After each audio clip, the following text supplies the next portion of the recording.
చిరంజీవి 150వ చిత్రం ఖైదీ నెంబర్ 150 ఈ సంక్రాంతి కానుకగా ప్రేక్షకుల ముందుకు రానుంది. ఇంతో ఈ ప్రతిష్టాత్మక మూవీ కథ ముగిసినట్టే. మెగా ఖైదీ రిజల్ట్ ఏంటన్నది ప్రేక్షకులు నిర్ణయిస్తారు.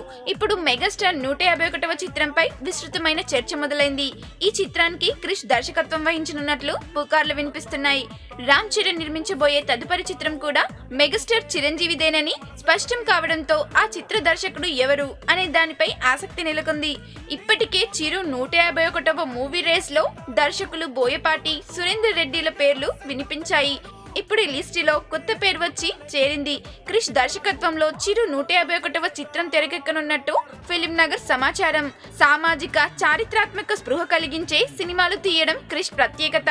క్రిష్ దర్శకత్వంలో తెరకెక్కిన నందమూరి బాలయ్య 100 సినిమా గౌతమిపుత్ర శాతకర్ణి మెగా ఖైదీతో పాటుగా సంక్రాంతి కానుకగా ప్రేక్షకుల ముందుకు రానుంది. రిలీజ్ కి ముందే ఈ చిత్ర అవుట్పుట్ ని చూసిన సినీ ప్రముఖులు క్రిష్ పనితనాన్ని అభినందిస్తున్నారు. ఈ నేపథ్యంలో ఇటీవలే మెగా ఫ్యామిలీ నుంచి క్రిష్ కి కబురొచ్చిందట. తీరా వెళ్ళాక చిరు 151వ చిత్రాన్ని చేసి పెట్టమని స్వయంగా చిరునే కోరినట్టు తెలుస్తుంది. అందుకు క్రిష్ కూడా ఓకే చెప్పాడట.